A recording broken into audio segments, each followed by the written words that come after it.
கிறிஸ்து இயேசுக்குள்ளான உங்கள் அனைவருக்கும் சமாதானம் உண்டாவதாக. இன்றைய தியானத்திற்காக எடுத்துக்கொள்ளப்பட்ட வேத வசனம் நீதிமொழிகள் 1:33. அல்லேலூயா. எனக்கு செவி கொடுக்கிறவன் எவனோ அவன் விக்கினமின்றி வாசம் பண்ணி ஆபத்திற்கு பயப்படாமல் அமைதியாய் இருப்பான். இங்கே சாலமோன் ஞானி நீதிமொழிகள் மூலமாய் சொல்லுகிற ஆலோசனை என்னன்னு சொல்லி பார்க்கும்போது, ஆண்டவருக்கு செவி கொடுக்கிறவன், ஆண்டோடைய வார்த்தைக்கு செவி கொடுக்கிறவன், ஆண்டோருடைய கட்டளைக்கு செவி கொடுக்கிறவன் எவனோ, யாராக இருக்கட்டும், செவ்விந்தியராக இருக்கட்டும், ஆப்பிரிக்கன்ஸாக இருக்கட்டும், அமெரிக்கன்ஸாக இருக்கட்டும், இந்தியன்ஸாக இருக்கட்டும், எவனோ, இதான் சங்கீதக்காரர் கூட சொல்கிறாரு, கர்த்தருக்கு பயந்து ஒரு வழிகள் நடக்கிறவன் எவனோ அவன் பாக்கியவான் சொல்கிறார். எவனோ யாராக இருந்தாலும் சரி, ஆண்டவருக்கு செவி கொடுக்கிறவன் எப்படி இருப்பானா, விக்கினமின்றி பயமின்றி வாசம் பண்ணுவான். எதை குறித்தும் பயப்பட மாட்டான். கொரோனா குறித்து, கருப்பு நீரை பூஞ்சை குறித்தோ, பன்றி காய்ச்சல், குரங்கு அம்மை போன்ற ஆபத்துக்களை குறித்து அவன் என்ன பண்ண மாட்டான், பயமின்றி வாசம் பண்ணுவான். அது மாத்திரம் ஆபத்திற்கு அவன் பயப்படாமல் அமைதியாக இருப்பான். எவ்வளோ பெரிய ஆபத்து வந்தாலும் அதுக்கு அவன் பயப்படாமல் அமைதியாக இருப்பான்னு சொல்கிறார்.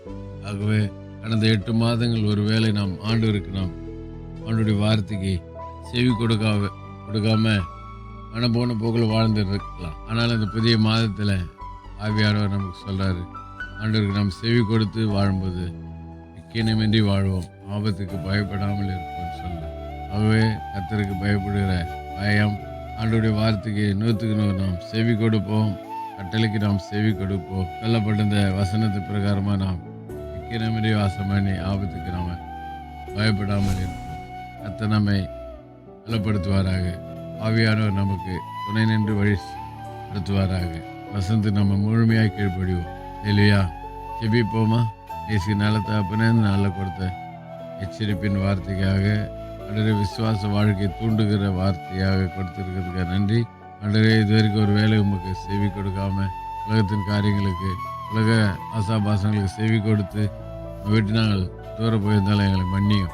புதிய மாதத்தில் நாங்கள் வார்த்தைக்கு, கட்டளைக்கு உமக்கு செவி கொடுத்து வாழ்ந்து நீதிமொழிகள் 1:37 சொல்லப்பட்ட ஆசீர்வாதங்களை நாங்கள் சுதந்திரத்துக் கொள்ள கற்றுக்கொள்ளும் இயேசு நாமத்தில் ஜெபிக்கிறோம் நல்ல பிதாவே, ஆமென். நம்முடைய கர்த்தரும் ரட்சகருமாகிய இயேசு கிறிஸ்துவின் கிருபையிலும் அவரை அறிகிற அறிவிலும் வளருங்கள். அவருக்கு இப்பொழுதும் என்னென்றைக்கு மகிமை உண்டாவதாக. நம்முடைய கர்த்தராகிய இயேசு கிறிஸ்துவின் கிருபை உங்கள் அனைவரோடு கூட இருப்பதாக. ஆமென், ஆமென், ஆமென்.